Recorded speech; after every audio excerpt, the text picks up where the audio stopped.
Hey everyone, today we're going to take a look at the Trail Vanguard Cup to figure out what is going on in the Japanese metagame in Japan, right? And this is just before WGP Osaka, which will basically be teams, and that's basically happening this weekend. So we're just taking a quick look before that.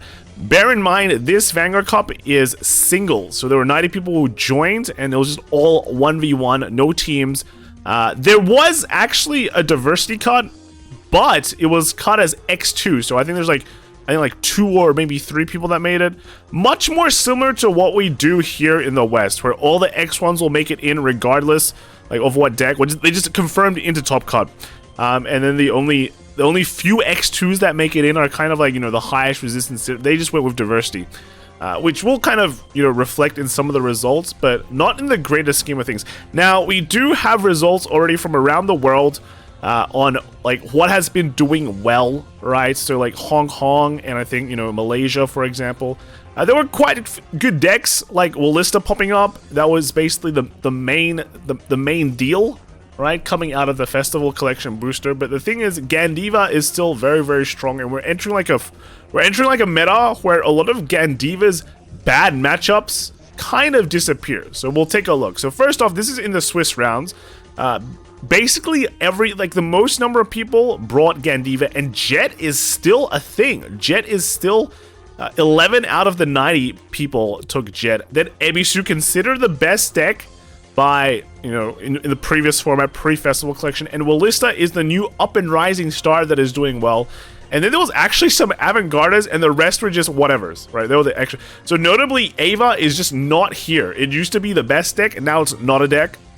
Likely what will happen is, set 11 will get released in, I think, 1 or 2 weeks. I'm not 100% sure on the date, and then maybe some things will change there. But basically, this is what the singles meta looks like. And if we want to look at what actually made top cut, it is just a bunch of Gandivas, like 5 Gandivas, what looks like to be 1 Chronojet. Basically, those are like ones for everything. And this is where maybe the diversity cut is gonna make some cuts, I guess. DF told me that his MLB made it in through because it was like X2. Also, the Seraph made it in because of the X2 as well. I did check some of the results, and that was basically that. The Seraph one is quite interesting. Beated everything except lost to basically Gandivas. Gandivas was its worst matchup and just lost to them. So yeah, that was kind of it. But then you had like Megalo Zuchi, and then no Avas. Absolutely no Avas at all, and no Ebisus. That's crazy. No Ebisus. There were like 10 Ebisus. 0 people made it. Meanwhile, Gandiva, most represented deck. You're playing it in a diversity cup format. Not a heavy diversity cup format. Like usually in like the official tournaments, they'll cut you at X1s. So basically everything is just like up in the air. But pre Gandiva and still huge representation there. And then the top cut, like the winner decks, first place was a Gandiva deck, all right, running none of the Bavsaga ride line. Actually, just none of it. But with some of the with just the new cards here, the new Regalis piece, and yeah, just overall just a very, very solid deck. Second place was also another Gandiva. Actually, looks like they've just taken out the Bavsaga ride line at all. They just went straight to the old build, and then just focus on this one. The first one wasn't running, well, it was, okay, 4 best harvest. I just missed it here. This one running 3 best harvest. And third place was also a Gandiva. So again, the bait with the Bavsaga grade 0, but it's just not running any of the ride lines. And yeah, pretty much just fully meta.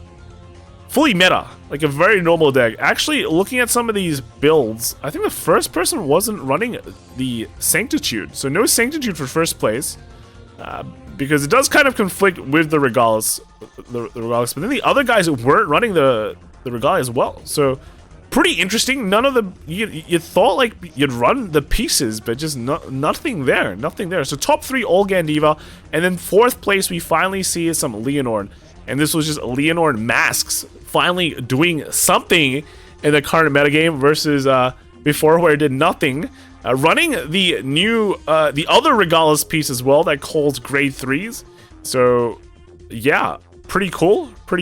And then, the best 8 following that was just still more Gandivas. So we can quickly take a look at these lists, right? So let's just finish off all the Gandivas, right? First off, we have this kind of, let's zoom in. So we have this Bavsaga ride line Gandiva that is kind of not not meta anymore, I guess, right? People have moved on. Then next we have the other Gandiva, which is just like a non-Bavsar Gandiva. So overall, like, just no one running Bavsagra, right? Straight up no Bavsagra. Keeping the soul, I guess. But, okay, cool. Then after that, the Megalanozochi running Daigo Cup crits. Also running PGs, right? Old TD PGs. So actually quite an interesting build here. This is widely regarded as like not really a meta deck, I have to say. Still a good deck, but you know, if you want to run the Dragon Empire, you can just straight up run Gandiva. Then here we have the Chronojet. So one of the big things is that everyone has kind of moved on to Sargon over Swirler, just so you have more targeted soul charge as well. That is another key thing. One thing that you'll notice when you're playing like a Gungaram and Swirler build is that you soul charge a lot. That means that you soul charge your over trigger, and you just feel very, very sad. Sargon doesn't like willy-nilly soul charge a deck. It also means that because you're not like soul charging as much, you're not decking out as much.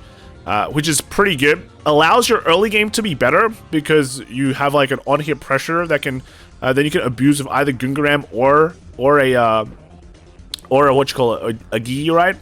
And then later on, because you haven't been randomly soul charging as much, it means that you can hit your strong OT. You do so many drive checks compared to other decks, right? You do 3 instead of 2.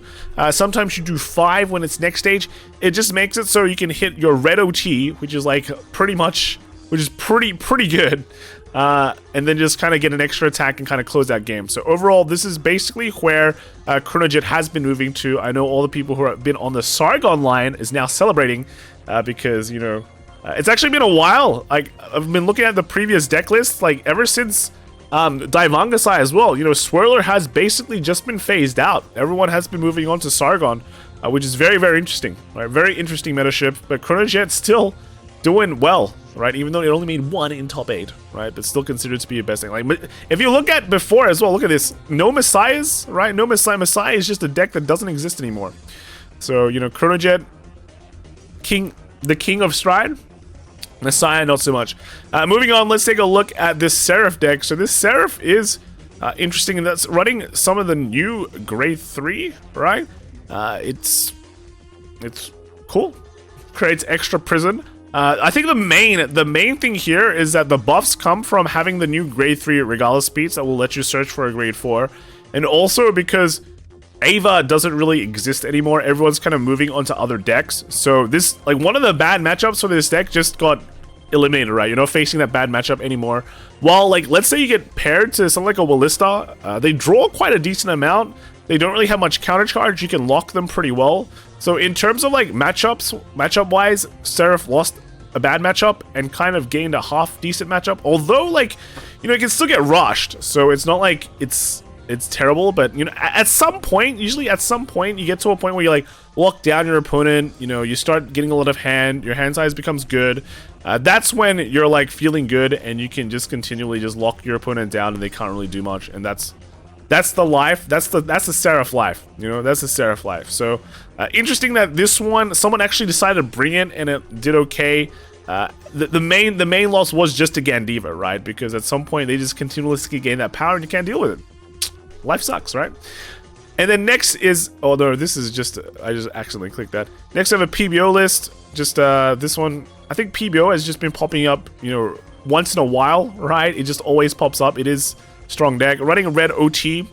Here is, I think, Different Fights deck running MLB. So if you want a net deck DF, go for it. He's been having a lot of fun on this deck. Apparently beating a lot of Ebisus as well, which is interesting. I guess a lot of people also just don't realize how strong this deck is. This is, I think, very similar, if not exactly the same, as the Malaysia MLB player who came 3rd. So it is a deck that is kind of doing okay, right? Kind of doing okay. If you're going into teams of this is not bad. I think it'll land you some really good diversity slots. But also that, I think DF went like 4-2 in Swiss and just made it in. So, all right, congrats. And then lastly, we have this Medial deck that, I mean, I'm not 100% sure why you get Medial. I think it got some new PRs. Maybe it made it in through diversity as well at the end. But we have some like blue OT. So the main lineup is it's running a blue OT now, right? Which is cool. But otherwise, probably a surprise deck. that's pretty much it. But yeah, that's basically, it's just a quick update when you're going into the meta now, or especially if you're like set 10 is coming out for English very soon, right? So investing in Gandiva deck probably will do you pretty well, right? Especially when you know Festival Collection comes out, you're gonna have a good time. Pretty sure when set 11 comes out, Gandiva will still be a very decent deck too. It's not like it's gonna suddenly die, right? Its mechanics are just very, very good. So yeah, Gandiva pretty much confirmed best deck going into everywhere. It's just been doing well everywhere, and like if you still have Courage and it gets hit, it's still good, guys. It's still good. Festival Collection has changed the meta quite a bit, but we will be seeing set 11 pretty soon too. So that's it for now. I will see you all tomorrow, right? Bye.